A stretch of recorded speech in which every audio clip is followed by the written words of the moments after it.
Ma en penj laktar kokalo Ramogi TV kamwacho ni ngima en mwandu. Kapok wachako chenro ma kawuono, wakaw thuolo makende mar timo mos makende ne wede anyuola kaachiel kod osiepe mar Dr. Frederick Otieno Okinyi, ma bende ne en achiel kuom lakteche ma ne wabedo godo e chenro mar penj laktar ka kokalo e lo kata e mesa mar producer wa Papecho Koth kaachiel kod director wa Philip Ochieng, dakteche mopogore opogore mwathoro bedo godo e chenro mar penj laktar ne wede anyuola kod osiepe watimo mos makende. Machiegni kamoro amora ma intiere e chenro machielo mar penj laktar.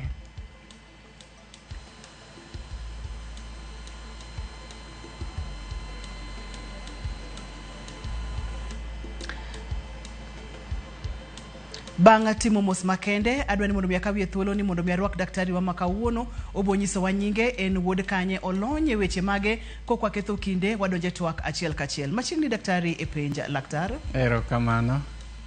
An Professor Osur, Joakim Osur, aja Ugenya. An laktar molonye weche madhi gi weche timo hera gi weche nyuol. Dho Kisungu waluongo ni sexual medicine. Yes. Erokamano nya daktari wa mor mar bedo kodi e chenro mar penj laktar odiechieng' ma kawuono. En chenro mosebedo ka konyo oganda e yore mang'eny, yore mopogore opogore, nikech kopogore kod tuoche kaachiel kod midhierni ma ji kale, ma en achiel kuom gigo mamiyo ji dang'ni mar paro, ma bende waseneno ji mang'eny obedo kata joneko, ji mang'eny obedo kod chandruok mang'eny nikech gionge kod ng'eyo gimonego bed ni gitimo. Kawuono in madwani miwa topic daktari. Kawuono wadwani wane ane pogruok mabede ka ng'ato medo bedo ng'ama duong'. Gik mane ji timo ka gitindo, kata joma tindo sani, ka higni medore, pogruok mane mabede e del e yore mag timo hera. Mano e gima wadwa wuoye kawuono. Nikech seche moko ji bedo gi stress, gi expectation ma ok ginyal, nikech giparo ni pod ginyalo timo gik mane gitimoga ka gitindo. Omiyo osebedo kata tho wuokie, nikech iyudo ni ng'ato dwani obed kaka nobed chon, higni osekalo, koro muonyo yien mondo obed kaka nobed chon. Koro ka wang'eyo kaka del lokore gi higni, to wanyalo bedo gi mor. Erokamano nya daktari. Ang'o momiyo ineno ni mondo mi wabed kod twagni? Ineno ni twagni en important kata en twak mowinjore wabed godo nikech ang'o? Nitie gik machando ga ji. Ng'ato dwani oyudo stress, obedo gi shida, kata odhaw gi jaode nikech gik moko ok timre kaka ne timore ga chon. To ng'enyne en ni ka higni medore, dendi ok nyal bedo kaka ne en chon.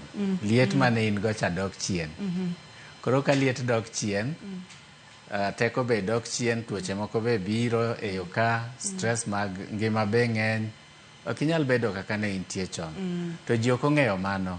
Koro iyudo ni dhaw ng'eny e ute, nikech ng'ato dwani mondo gik moko timre kaka ne timorega higni 10 kata higni 15 mokalo. Koro wadwani dhaw gi kik bedie.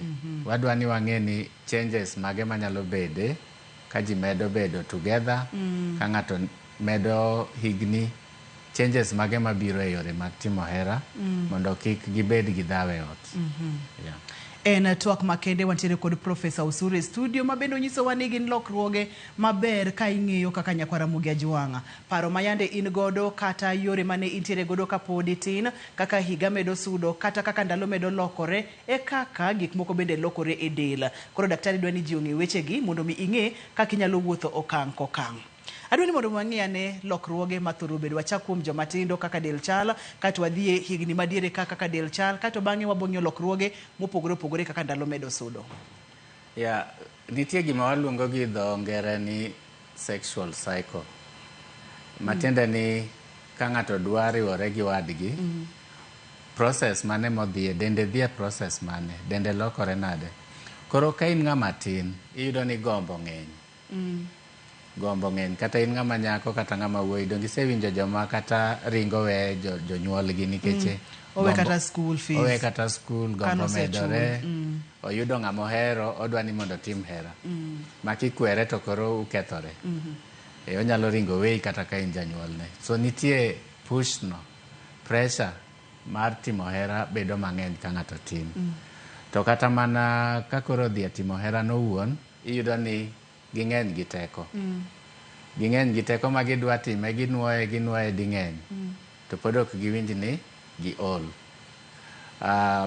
Iyudo ni otieno achiel ng'ato nyalo kata timo hera ding'eny ka en ng'ama tin. Koro mago with time iyudo ni changes go ema wadwa wacho. Desire kata gombo kimedo bedo ng'ama duong' odok ga piny. Odok piny mos seche mukendore cha kuchako ngima, desire no kata gombo no ng'eny kendo nyalo medore kata for some time. Ng'eny gi kochopo higni 30 gin at their peak. Desire ng'eny kabisa. Ae koro chako dok chien. To udwa dok adoka chien makoro ka higni chopo 40, 50 ka. Koro ka ng'ato otime dichiel e juma to pakore ni an ng'ama very strong. To ka gidhi makoro girango 60, 70, koro gichako kwano per month, not even per week. Nikech del change, teko dok piny. Seche moko hormones be dok piny, liet rumo. Now, koro mano gombo, to nitie kata mana process no. Iyudo ni mama mane chon tek, makoro onyalo dhi gi jaode ding'eny, with time teko rumo. Kodhi dichiel to ol. Kata ng'ama dichuo, kodhi dichiel teko rumo. Koro kendo nyaka rit nyaka kiny. Ng'ama ne yudo ni nyalo tieko to nuore. Kotieko to dwaro another 2 days, 3 days mondo kendo chaka ne attempt. So iyudo ni nitie slowing down over time. Nitie slowing down. Kata ka ng'ata ngima. Nikech seche moko timore nikech tuo. To kata mana ng'ama onge tuo moramore dende. Iyudo ni age ka medore to dendi slow down. Mano en very normal. Nitie joma chako neno shida ka premature ejaculation otieko piyo. More than kaka notieko ga piyo chon. Nikech ng'ama dichuo kadhi ding'eny to duration medore. But konyalo mana dhi dichiel to tieko piyo to kendo konyal, iyudo ni mano be nyalo kelo shida. Koro kanotin nodhi ding'eny, duration ne ng'eny, kobedo maduong' onyalo dhi dichiel, duration short. Mago e gik makelo shida e ot. To nego wang'e ni mano is normal. En normal nikech age, nikech changes mabede del, seche moko stress be ng'eny. Ma ok en gima onego bed ni koro ji dhawne ma koro ng'ato makone bad sati. Gin gik matimore, en gima normal, mana kaka iol ka ninyalo wuotho kilomita 10, ochako dhi kilomita 7, odhi 5, odhi 3, kamano. Wadwa ni wang'e ne changes gi kata lokruoge gi kuom joma mine daktari. Gichalre kuom joma mine kod joma chuo. Koso nitiere gik ma affect joma mine ma samoro ok affect joma chuo, kata ma affect joma chuo mok affect joma mine. Wachaka ne kwa ng'iyo gender, kaeto wadhi nyime kod twakwa. Joma mine generally trend no en the same generally. Lakini ng'eni joma mine nitie kendo weche moko mabire be iyudo ich. Ok inyal bedo kaka na in ka ionge ich. Inyuol nyaka ikaw break. Then kidhi mbele iyudo ni hormones go chako dok piny, kichiko menopause from about age mar 40 kae iyudo ka koro desire ruma. Makidonje menopause to koro kata desire no nyalo bedo maonge. Wawacho ga ni koro jaodi nyaka ema chak wechego mondo desire obi. Desire ma natural rumo. Desire biro mana ka koro ichako process. In the course of the process inyalo yudo desire. But desire mane in go chon mane igombo cha iyudo ni koro rumo nikech menopause, nikech hormones odhi piny. Seche moko iyudo ni chunyi ok dwa kata wechego. To ng'ama dichuo ting'e ni desire ginyalo bet for some time. Aseneno ng'ama is 89 to podi timo wechego onge shida. 89. Jatuona ma is oldest en 89. To nitie wa mama ma kochopo 60 ka. To kori chune achuna. To chunruok no ka gin gi willingness. Pod ginyalo manage tu. Nikech the oldest person mosebedo gi orgasm, ingeni ne en higni adi? Akia daktari. Ne en Amerika higni 114. Matiende ni kata mama ma 80 years, 90 years can still enjoy. Lakini ing'eyo koro kwa wuok e weche mag daktari, kwa wuok e magi duto te. Be ineno kodonjo daktari? Be ineno ka en gimoro ma donjo? Kihero ng'ato to gik moko donjo. Yeah. Seche wawacho weche mag lokruok gi daktari wacho ni nitiere higni ma ka ng'ato tin te nitiere kod teko, hormones, nitiere kod drive, nitiere kod gik mang'eny machwale. Wawuoyo kuom higni, e kind higni adi gi higni adi kamano. Kato lokruok ma hie chako bedo kata chako neno e higni adi, chakre higni adi. Ineno ng'ato kochopi adolescence. Makoro ka en ng'ama nyako to chako yudo periods, ka en ng'ama wuoyi to duonde koro chako bedo ka ng'ama wuoyi. Kanyo ema koro desire chako medore. Desire no dwa medore matek. Mako chopo gimoro 20 years, 22 ka. Koro mako kabisa. To medore up to the age of 30. 30 koro is the peak. Then ochako dhi piny koro mos. Yeah. Mano timore kuom ng'ama dichuo kata kuom ng'ama dhako. Yeah. Ang'o matimore kuom ranyisi kapo nono ni ng'ato oluwo kidieny machielo mar ngima, kuom ranyisi kaka jogo madwa ni mondo mi oti ne Nyasaye kata oti e kanisa, seche makoro en hormones, gik mang'eny timore e del, ok en ga ni dwaro mar ng'ato, to en ga gik matimore e del. Natural. Kapo nono ni oko yudo thuolo mar nitiere kaka gigi nyalo affect dende, kata nitiere kaka pache nyalo bedo affected. Ing'e ni wawacho ga ni the biggest sex organ en brain. En obuongo, en paro. En obuongo. Paro ma in go. Nyalo miyo either obey push ma natural go, or nyalo miyo suppress gi. Koro ng'ama osewacho ni en okodwa sex nikech otiyo ni Nyasaye, en priest, kaka Catholic priest kata sister. Kokete e wiye to konyal bedo gi shida. Of course, natural push no to pod nitie seche ma that natural push nyalo overcome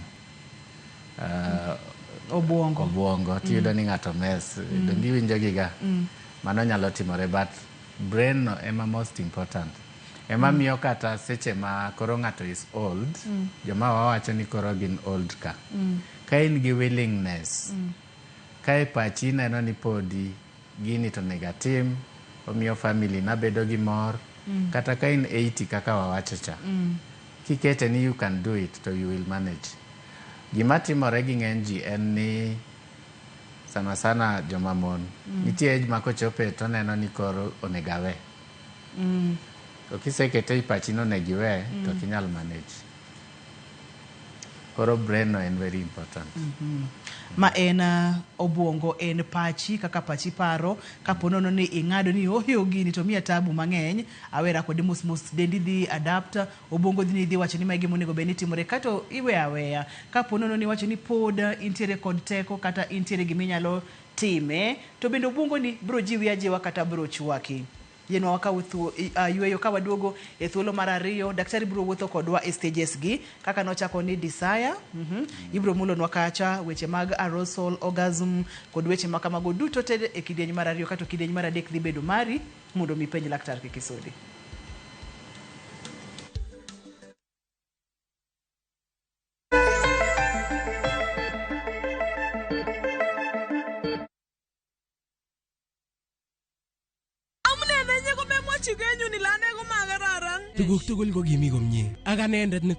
Is Kalenjin your language of the heart? Then we have a sweet surprise for you. Wow, Sobetab Thai, a story of two hearts bound by undeniable love. A story full of secrets and lies that unfold into unbearable pain. Mama chininye, mama charusin, ako mama chaga ingwangine. How far will you stretch for the one you secretly love? Watch this heart-throbbing story, Sobetab Thai, only on Viusasa.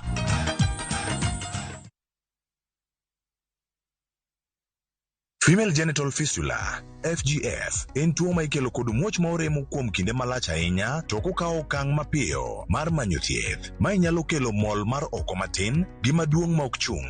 Kik ibed gi luoro. Fistula inyalo geng' kendo nyalo thiedhore. Royal Media Services, Migao mar thieth e County ma Migori, M-Pesa Foundation, kaachiel kod Flying Doctors Society of Africa, sani kwayo mine ma odak kod tuo mar fistula mondo wuog oko ne thieth manono mar fistula mabiro timore tarik 20 dwe mar 9 higani mar 2024 nyaka tarik 2 dwe mar 10 higa mar 2024 e Migori County Referral Hospital. Monige mathoth ywa tole namba 0727 337 337 kata 0735 337 kanyakla waduokuru nyadhi gi geno ne mine ma odak kod fistula.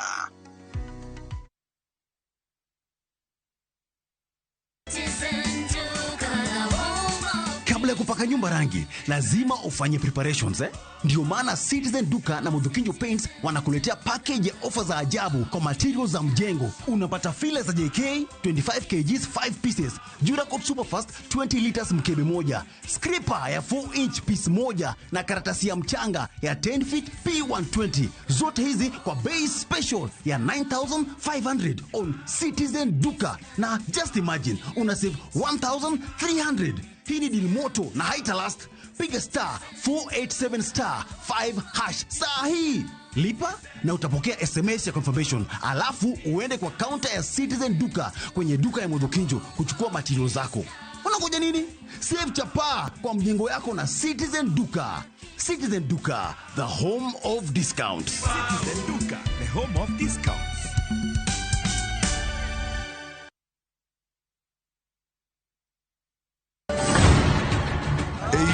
Punjab, hera motegno ne odongo. I love you, Sarabjit. Jod Sardani, oweka chunygi nigi lit mang'eny. Kargi ji adekni, hera bro keto gi kamoro achiel nyaka chieng'. Chunogi ni nyaka gimakre motegno gi hera kod winjruok. Okunyal paro kaka unupuonju, wan ji adek wan wachalo kaka ngum. To ngum moriure otegno, to mowere kamae ok otegno. To e piny kama gik malich timore, en ng'ano magi nyalo geno. En ang'o momiyo nyakono kawo pache kamano? Kara nyakono en ng'a? Riwri kodwa e wuoth manyien mopong' gi hera kod chir.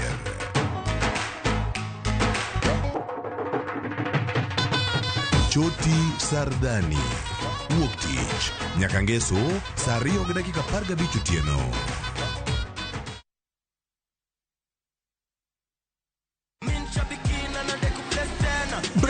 Huu mwezi usiache life kuweke kwa kona. Kama hivi Shabiki.com tukupeleke na rada Boost account yako na 3 million in cash prizes on Shabiki Aviator. Kaza ndege yako to the highest multiplier, shinda 50,000 kila siku, halafu grand prize ya 350,000 Kenya shillings kila wiki. Runway iko so clear. Usiache pesa ikupite. Jiomoshe na Shabiki Aviator. Shinda 3 million in cash prizes. Not for persons under the age of 18. Authorized and regulated by BCLB license number 428.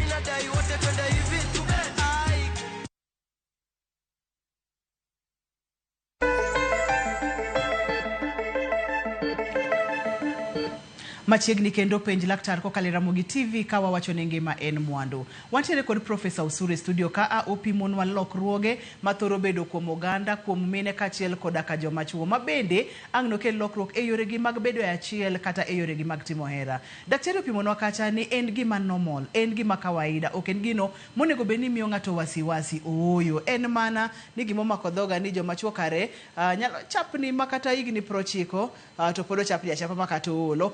Gidwa yie ni giol koso en gang'o matimore. Kata kamane kidieny mar ariyo nakwayo prof ni koro wang'e ne stages kata circle ni kaka chal. Nipimonwa kata weche mag gombo, iwachonwa ni gidhi e levels mopogore opogore. Wang'e levels gi kuom joma tindo, kata wadhi e jogo ma higni e diere, kata wadhi e level mar jogo makoro higi oseniang' kata seniors higni 50, 60, 70 nyaka 80 kaka ni wacho cha. Aparo wasewacho wach gombo gi kako change ka age medore. Koro nitie stage sex kama waluongo ni arousal. Arousal matiende ni samiseromo gi wadu kapok udhi mbele gi gima waluongo ni penetration. Onegi bed ready. Process mar bedo ready no en arousal. Now, jomatindo, arousal no can be very fast. Very fast. Jioromo, akia gise haga no, they are ready. The body responds pio. Response mar del bedo mapio. Kori yudo ni ginyalo chako almost immediately gima waluongo ni penetrative sex. Mama onge gi pain, nikech ok en dry and ready. So arousal and very fast a young people. Then they check pio. Ka age medore to mano dok chien. Wawachoga ni kaka umedo dak, kaka umedo age, kaka duration mar foreplay onego increase. Foreplay and preparation mangato bedogo mondo dende obed ready. Ikruok, Dende oikre for penetrative sex. So the older you are, the longer duration you need mar foreplay mondo ibed ready. Jomoko luonge ni romancing, but in medicine waluonge ni foreplay. So that foreplay, tugo maji tugo before the play, obedo longer the older you become. To gima wawacho ka ni jomoko dwa ni mondo tim gik moko kaka ne gitimo chon. Ing'e ni ng'ama dichuo to nyalo bedo ready very fast. To gi forget ni ng'ama mama to the longer, the older the age, the longer the time magi need to be ready. Aye nitie weche mabe nyalo bede stress ang'o nyithindo. So foreplay ni must get longer as age goes. To nitie joma ne pok osomo foreplay magikia ni foreplay itimo nang'o. Gibiro ga penja ni to koro idwa na tim foreplay 30 minutes, abiro wedo na tim ang'o. Nikech gin ging'iyo kane gitindo ni gima waluongo ni nenruok ni. En romo gi ng'ato and you have penetrative sex. Gikia ni nitie that foreplay. Now kitimo kamano to in an older person, nikech ok gin ready, gidhi bedo gi rem. Gidhi bedo gi rem matiende ni koro ikos ni wadu lit ma ok ber. Koro onego bed ni as you grow older, foreplay ni bedo longer. Inyalo yudo ni kane uromo ne en ga 5 minutes, useromo, usemakore, usedhi mbele. But now when you are 40, onego dhiye kata 30 minutes kata 1 hour. Koro onego bed ni isomo, itemo find out ni to 1 hour ni, what will I be doing? E 1 hour. E 1 hour. Mabe onego bed ni u communicate more, mondo ubed ready. Okay. Koro foreplay longer. Nikech arousal take time. The second thing, after arousal, nigatie that phase mar penetration. Hapa daktari kapo kwa chupo kanyo ni wacho kacha ni kuom joma mine kaka ndalo medo sudo e kaka foreplay ni onego beni budho to joma chuo moro ok nyal budho ahinya kuomgi. Awinjo ki iwacho kacha weche mag communication, weche mag tudruok, mano en achiel kuom gigo ma ji nyalo timo e seche mag foreplay. Amori nyalo nyiso joma chuo ang'o mondo mi ging'e nikech chenro mar pej laktar en kar puonjruok mondo mi ging'e ni en ang'o monego beni gitimore. Jaudi ntiere age bracket mane en ja 20s, en ja 30s, en ja 40s. Kapo nono ni entiere kama wacho ni otek longani, ang'o gang'o monego beni timo. Kapo nono ni in ng'ama dichuo, en ang'o monego beni ng'eyo. Kaka ni wacho ni jomoko kong'eyo, gibiro mondo mi puonjgi. Penj laktar kae makoro ang'no ganda puonjre. Aparo ni Nyasaye nokonyo joma chuo nikech wawacho ga ni gin visual. Gin joma koneno gimoro to gibedo aroused. In fact, isewinjo ni mtoko tuomo ng'ato nikech oneno nyako maber kakalo to koro ogolo wang'e ndara. Ogolo wang'e ndara moyud kata accident. Nikech ng'ama dichuo en very visual. Kaka nochwe joma chuo. Kaka ochwegi. To ng'ama mama, so being visual, tiende ni kata foreplay no, kata kagi age, although it needs to be longer, oken kaka mar wamama need a longer time. Nikech that being visual, konyogi giabed aroused piyo, kata kagi in older age. But ng'ama mama en emotional. Matiende ni mondo bed sexual, mondo bed ready for sex, ose connect emotionally. Koro emotion gi dholuo tilongo nang'o yawa. Hapa na wakita emotions kanyo katu bende winjo hapa okang'eyo nasome kanye ni gigi ma joma mine winjo bende kaki treat kaki wuoyo kode gima donje pache. Connection no matiende ni omor kodi. Ka chunye omor kodi, aparo ni emotion en about chuny mor gi ng'ato. Ka chunye omor kodi tiyudo ni dende be koro react.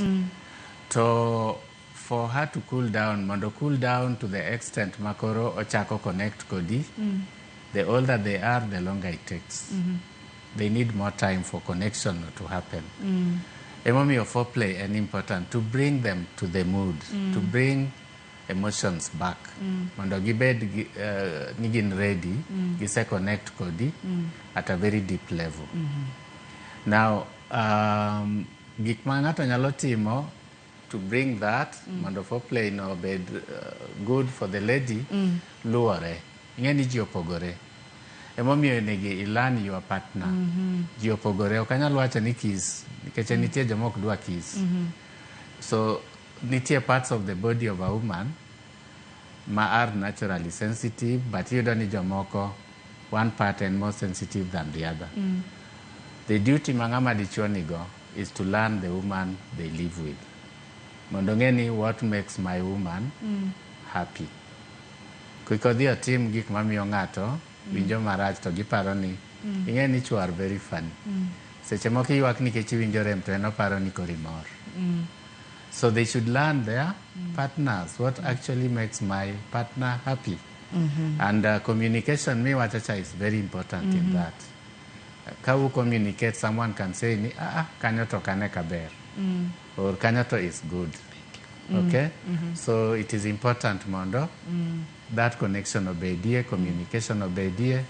Of course, manobede manaka ungi herai ot. Yeah. Connection, communication, tudruok, isomo ng'ato, ing'e ni en ng'ama kama gima kama chwanyega, gima kama ka ng'anyise, to ang' koro ketho mood duto te. Koro kapo nono ni in ng'ama ndugu, to ntiere kakidwa ni mondo mi, ugomba ka ichako chon. Chon ma sadi ni wacho ni wanawa. By the way, wanawa to koro together, ng'eni nitie chon moro machakore gokinyi. Sama ji dhi e tich usechako wuoyo about evening. So bringing that mood can take time. Yeah. Mano en okang' mar ariyo. Yenwa wakaw yueyo ka waduogo to wang'io okang' mar adek, okang' mar ang'wen. Kaito okang' ni bende nyaka Ramogi Ajwang' idhi bedo kod thuolo makende mar penjo prof penjo duto te ma inyalo bedo godo kotenore kod weche mag lokruok e weche mag timo hera ahinya kaka higni medo lokore kuom oganda. Kik idhi mabor nyaka Ramogi Ajwang', kik isudi.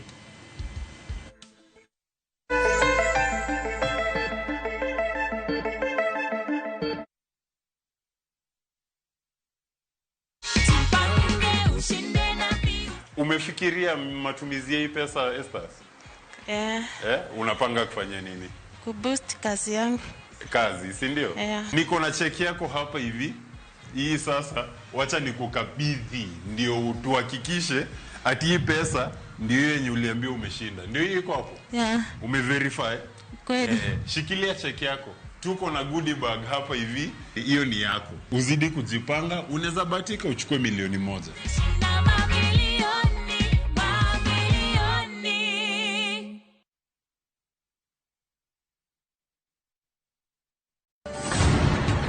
Eichung Punjab, hera motegno ne odongo. I love you, Sarabjit.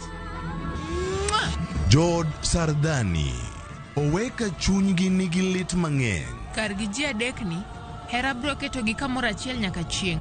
Chunogi ni nyaka gimakre motegno gi hera kod winjruok. Okunyal paro kaka unopuonju, wan ji adek wan wachalo kaka ngum. To ngum moriwre otegno, to mowere kamae ok otegno. To e piny kama gik malich timore, en ng'ano ma ginyalo geno.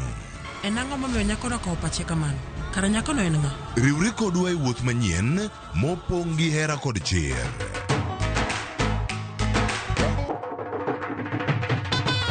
Choti Sardani, wuok tich nyaka ngeso saa 2:15 otieno.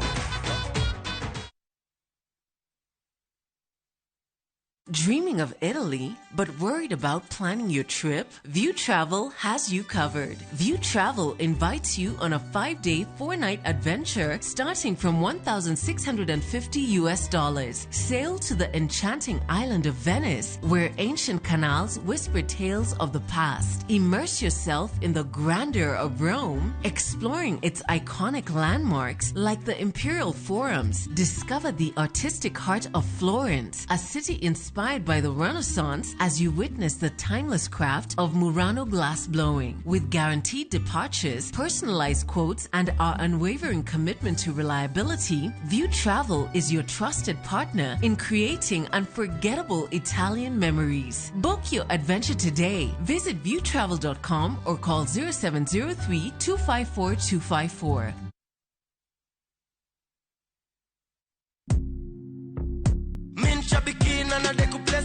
My name is Sebastian Mutuku Wambua from Machakos. I am a retired systems analyst. I'm into 6 months playing, and I was not even expecting to see anything until when I saw that text message, and I couldn't believe it. I got 12 predictions out of 15 on the jackpot. The first person I told was my wife. This is good money. I think it will go far to help myself and a few other people that may be in need. I want to encourage other people. Please go ahead and try your luck. It's always good to try, just like I did. Looking at my win here, Shabiki Imenisot. Thank you, Shabiki. Shabiki Super Jackpot. Ni time yako. Minadai wote twende hivi. Not for persons under the age of 18. Authorized and regulated by BCLBA 671.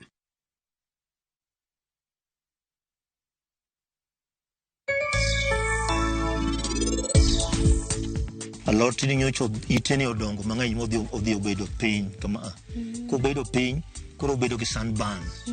Chieng' wang' nikech odhi oriwore gi lowo nikech pok nwatimo mol chieng' ka. Ka challenge masebedo ka neno kinde mapuro, kaka kama wantie ning'eni en kama odok piny, be kama inyalo pidhe alot. Koro ka pi obiro to ketho gigewa gi te.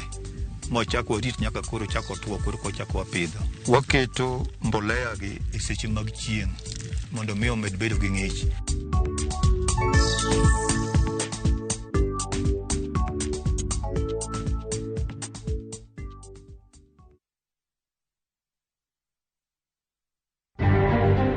But 1st of October, when you go to hospital, you will only be treated if you have been registered. Ndalo koro kwanore mar loro kumba mar thieth mar NHIF ka jo Kenya donjo e mano mar SHA ka sirikal koro chiwo ting' ne loch nanga mondo rwak nyinge jo Kenya e rejista manyien kapok tarik ong'ado gi oko. 61 persons have lost their lives, and these are the cases we call extrajudicial killings. Ripod riwruoge makedo ne oganda oyango ni ji 61 ne onegi e ng'anyo mar Gen Z, kama moko 67 ne oteki e ng'anyono.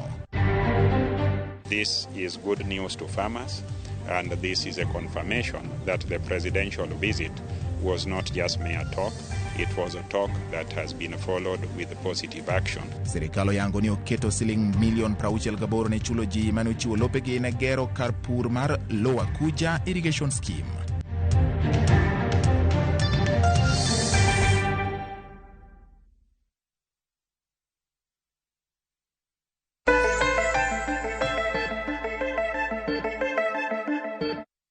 Machiegni kendo penj laktar kokalo Ramogi TV ngima en mwandu. Wantiere kidieny mar adek mabende wacho ga ni en kidieny ni ma en thuolo ni makaka thuolo ni iti godo maber. Penj profesa penjo duto tema inyalo bedo godo kotenore kod twak wa makawuono. Kik wiwil bende ni kigo simu producer na boka simu to bochwalo na beda thuolo igo simu bochwalo kae to abro miyo profesa biro duoko penjo go e yo makare. Kata kamano kapok wachopo kanyo prof ne wantiere e stage mar adek. Ne wasetieko stages mokwongo kod mar ariyo. Mar adek kod mar ang'wen. Naneno ka wantiere kod stages ang'wen. Koro seche ma ng'ato osebedo ready, osebedo aroused. Of course the next thing magitimo en gima waluongo ni penetrative sex. Ma most people confuse ga to wacho ni mano is the real sex. Sex and process. And process ma bedo gi desire, no, arousal, then penetration, then the last stage ma en orgasm and then resolution. So this penetrative phase be o change kaka ng'ato bedo old. Ng'eny joma tindo tieke piyo. Gitieke piyo to giyudo especially joma chuo. Inyalo yudo ni otieko piyo nikech podi o learn how to manage that process. Koro nyalo tieko piyo. Seche moko gitieko piyo nikech tuo, but nitie tieko piyo ma en nikech ng'ato pod tin. Daktari nyalo yena ka usimu kiyena prof. Okay. Hello, penj laktar? Yes, laktar oimore. Oimore inya machiegni? Yes, adwa penjo laktar. Nitie shida ma joma chuo nigo. Ka ok gilan mine nikech gin electric bulbs. When the women are iron charcoal boxes. What do I mean? Mine gi kata mana jo higni 25 ok chopo ga Zoom nikech men do not want to work with them. Ma iyudo ka dhako nyalo wuok machodi koyudo kama ng'ama chopo kode wuoth. Eka ma gitimo hera. Ere kako nyalo konyo chuogi mondo ging'e ni they have a problem nikech gimoko piyo, mine moko mos to tieko be mine otieko mos. Koro nyis laktar ni okonya ne joma chuogi. Yes. Owacho ni konyago, owacho gi dholuo maler ni joma mine chalo pas mar maka, erokamano Philip, pas mar maka mimoko mos mikwadho. Owacho ni konya ne joma chuogi. To aparo frustration ma joma mege nigo en mana gima wacho no. Yes. To frustration no bede nikech aparo ni mano emomiyo wan ka. Joma chuo ok ong'eyo kaka dend ng'ama mama tiyo. Opogore gi kaka dend ng'ama dichuo tiyo. Koro nikech awawacho ni ng'ama dichuo en visual, koneni to mana alone nyalo miyo bed aroused. In fact, koneni momuli to en ready. But ng'ama mama dwa ni mondo emotions nego bi mondo bed ready. Koro foreplay ma wawacho cha mama ni wacho. Wuotho gi wadu e achiel matiende ni I make sure ni kata ka in ready to in be imiya time mondo bed ready. Itimone that foreplay ma wawacho cha. Ise some ing'e ni ang'o momiyo obedo aroused. Part mar body ne mane ma en sensitive nikech ji to pogore. Koro iwuotho kode together nyako be obed ready kapok udhi next step ma wadwa wacho cha. Ma en penetrative sex. To ng'eny joma chuo, especially kama onge kwe kata hera, gidwa ni gitim gitiek piyo, gin selfish. Ok gikea ni to in ng'at machielo dhi nade. Koro time for personal gain than gain gi ji ariyo. Gima duong' en ni ka sex timore, make sure ni both of you are happy. Mhm. Koro penj wadu ni to ere kaka nyalo improve kanye ma ok adhi maber kaka mama nowacho itera ng'wech seche moko speeding is too much, slow down mondo wadhi together. So that communication onego bed ni bede. Mano en ote maduong' mokalo ne joma chuo duto te maneno chenro ni kaw thuolo somo madambi somo osiepni mondo mi ng'e ni to en ang'o mondo mi utiek wuodhni kanyakla. Antiere kod sister e line. Sister, hello, penj laktar. Hello, Najimo. Machiegni. Oimore ahinya sister. Apenjo daktari.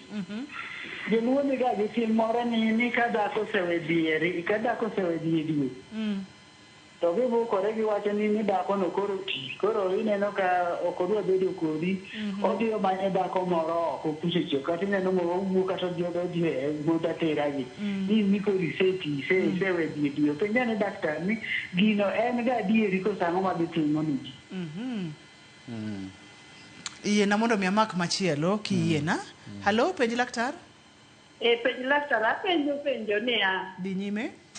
Nitiere seche moko ma kata kibede achiel gi dichuogni tiwinjo rem moro malit to en kinyise ni winjo rem to neno ni nyaka bed ni nitie gimoro mane isetimo oko gi ng'ato. Koro joma chuogi to onego wakonygi maber nikech kata kinyise ni onego bed ni the foreplay mane wawacho cha en oikore sama oikore ne modwa notim gino to kitamori to tuo ni kori chodo oko. Koro onego wuo kodgi motegno mondo ging'e ni mine gin paso madhi mos ja ok gin mimoko ni to sano gi sano na ogore mana mayom. Gima mora en ni joma mine kawuono oamua ni nyaka wapuonj joma chuo. Owachoga pile pile ni fungua roho ongea. Aparo ni ji oling' gi weche mang'eny e chunygi nikech weche gi wacho tek. To hope ni joma chuo maneno program ni winjo. Ok en it's not a joke. Magi gik maketho udi. Wach mar ringo kuom ng'ato idum kuome ka gweno imiye rem it's not good. Kihero ng'ato move together. To nitie lessons ma ji bedo gago. Inyalo somo book, inyalo biro e daktari kan mondo ipenjane ni to what can I do? Wan ji ariyo kama, all this speed moloya, how can we move together? To wapuonjore nikech be tinde joma puonjo ji weche gi tin. Koro seche moko be ng'ama dichuo kia kata notim nang'o. En ong'e ni kan ready tadhi mbele. Ka ok in ready manowachni. To mano is not good and selfish. Koro I hope ni joma dichuo watch, but nitie avenues for learning. Inyalo romo gi ng'ama osomo wechegi, inyalo somo buge, mondo ibed better. Bed better. To kendo wadwa encourage communication. Wuoyo gombaka. Wuoyo wacho ni wadu gi kaka iwinjo. Gima ok imorgo, gima imorgo. Very, very important. Daktari ni watiere kod penyo mar sister. Sister wacho kacha ni thoth ni ka joma mine osechopo menopause to joma chuo gi ringo ni giseti koro gidwa ni mondo mi gimanya mine mamoko. Seche ma ng'ato wacho ni ng'ato seti. Ni wacho na kacha ni dend ng'ato kata obwongo mar ng'ato ema control kaka dende chal. Bende en gima kare to en ang'o monego bed ni chuo timo kata doko ni gintiere kod minute ma osechopo e menopause. Kapok idwoko Jacqueline yiena mondo mi akawie simu kaito wadhi nyime. Kapok odwoko sister. Jacqueline, hello, penj laktar. Penj laktar, iriyo nade? Ariyo maber mami, machiegni. Awacho ni yande. An ga gi problem sama watimo era gi jaoda. Koro problem ni en ni ka watimo era to awinjo ga rem e piny ya to aonge ga gi news. Koro akia ni mama nyalo bedo ang'o asebedo gi problems mang'eny to asebedo ka gucho ni to tia ok wayudre ga. Professor Sura? Koro samora asebedo ga nagombo ni awuo kod mondo mi akonyruok to kayud ga. Koro kawuono ayudo. Koro ing'eni seche moko awinjo rem asebedo ka nigi shida iya moro nowuok. Koro ing'eni are kanyo ka attend ga. Koro ing'eni ka adhi atimo era gi jaoda to aonge musa nana kanyo. Intiere kanye? Jacqueline, in jahigni adi? I'm just 32 years. Intiere kanye, Jacqueline? Antiere Nairobi. Nairobi? Yes. Okay. Yeah, Jacqueline nyalo biro mondo wane, but first sister wacho wach menopause. Aparo ni the standard has been set. Awa wacho ni ng'ama duong' mogik moseyudo orgasm ma mama in America en 114 years. Koro menopause ng'ato yudo ka ni higni adi. Ng'eny gi yudo around 50, between 45 gi 55. Ema ng'eny wa mama yudo menopause. By standards mag medicine, mano is a young person. Ok onego bed ni iwe timo hera. But shida mantie, ang'e ni joma chuo nyalo weyo ng'ama mama, but joma mama be seche moko wacho ni an asechopo kama koro ok adwa timo wechegi. Kiseketo mind ni nok idwa timogi, nikech in koro in ng'ama duong', to dendi will not respond. So we have to open up and be ready to try. To kitemo, tiyudo ni you will just manage. In fact, gima timore gi weche mag nenruok sex gi, the more you do it, the more you learn, the more you want. To kiwe time, to be ruma. Yudo ni obedo nan issue koro kidware. So bedo gi that willingness, kata kisechopo menopause, bedo gi willingness to try. And then partner ni be should know ni you are still body in a market. Donge, body in a market. Your body is still okay. Inyalo timo gigo. So this Achien mantie Nairobi to winjo rem, nitie types mang'eny mag rem. Ma tek mondo wang'e ni ang'o makelo rem neni just by talking. So nitie ga examinations mitimo, nitie tests manyalo bedo dwarore mondo wang'e cause. Seche moko nitie cause del, seche moko nitie relationship issues. Like ka okun together, mana kaka ng'ato wacho, wadu is moving faster or you are not connected emotionally, dendi ok bi react, you will have pain. But most important for Achien en ni wa create time warom maybe mondo wacheck anene what is the problem. Kato timore maber e Nairobi. Yeah. Daktari thuolo ema tiane kama ya wanga ka penjo to ng'eny ka mokalo, ok ang'eyo ni penjo gi ibro timo nang'o, ok ang'eyo ni ibro duogo odiechieng' machielo mana mar duoko penjo lilo kata biro bedo nang'o. Kawuono akia ni watim nang'o, aneno ka chwo ling'aling'a. Chwo ling'aling'a to ing'e ni wachni to ne reyo gi kabisa, iwacho ni gimoko ka pas stima. Ama oikore mar go law piyo piyo. Jack Ochomo wacho kacha ni penj laktaran gi shida mar yena mondo miakal mano kikasoma. Eric Nyandiga wacho kacha ni yena mondo kikasom mano daktari. Prof wadonja ne kidieny mogik, ne wantiere kidieny mar adek, koro wadonje kidieny ma ogik kaka ne wacho. Gima aparo ni sister ema wacho wach orgasm. Orgasm tieko koro ka process osedhi uchopo e peak to rumo. Ma kuom ng'ama dichuo wacho ni o ejaculate, kuom ng'ama mama wacho ni ochopo orgasm.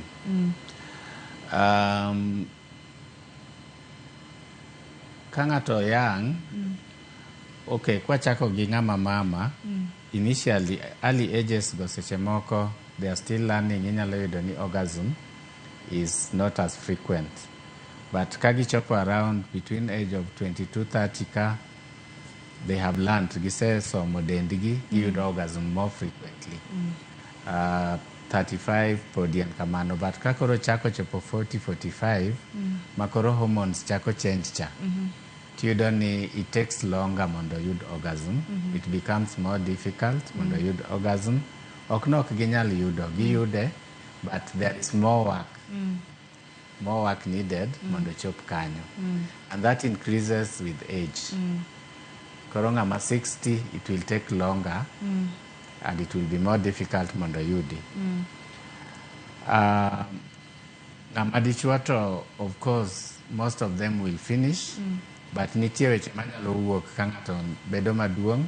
Nitie joma can also get problems mag waluongo ni delayed ejaculation, manyalo tieko without ejaculating, or ejaculation seche moko kuogi, so they get those difficulties ginbe. as age progresses. So orgasm or climaxing becomes more difficult and rarer with age. Now the final stage ang anytime tin.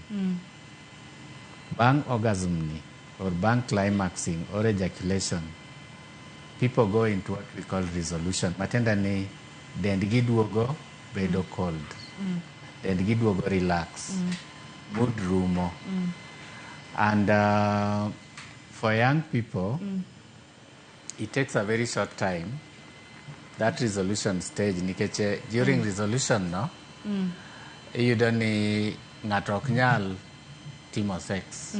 It takes time to recover, especially ngamadichua. They need time to recover. Recovery period no or increase with age. Emomiya wawacho ni ngamatin nyalo tieko to chako.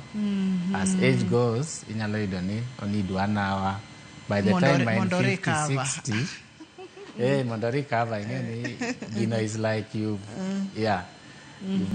experienced something. So by the time again 50, 60 kucho, they may even need a whole day or 2 days to recover. Meaning, you cannot expect Ngamadi Choma is, say, 60 to just finish and start. Nyako recover. They need time to recover. Jomamon, because they don't lose erection, they can always continue kata after orgasm. And the body will pick up again. Makendo ginyalo climax. Yeah. Okang'eyo nikech ang'e ni dich ga mang'eny mokalo prof kata kamano penjo ne ng'eny ka mokalo abo mimo ko kuom penjo gi mondo mi som kae to bang'e no wabro loso thuolo mondo mi duog mana mar duoko penjo kende. Okay. Erokamano ahinya. Yiena mondo mi akaw thuolo ni mondo mi aduok ni erokamano ahinya kokalo yor SMS Georgina, erokamano ahinya Jane kawuok Migori, erokamano ahinya ote machielo bende aneno ka amowuok na kuom okiwacho na nyingi kae to ote machielo bende aneno kowuok na kuom Atie Souko, erokamano ahinya. Ote machielo bende owuok kuom George kantiere Siaya, nopenjo weche mag foreplay. Daktari prof ibro yudo thuolo mondo mi duok penjo gi duto te. Moro ok wayudo thuolo mar duoko penjo ni tikibedi gi luoro. Wantiere kod profesa wanyalo pango odiechieng' machielo kendo bro biro mondo mi obeda piny koduoko penjo duto te. Ne Profesa Usur, asante sana.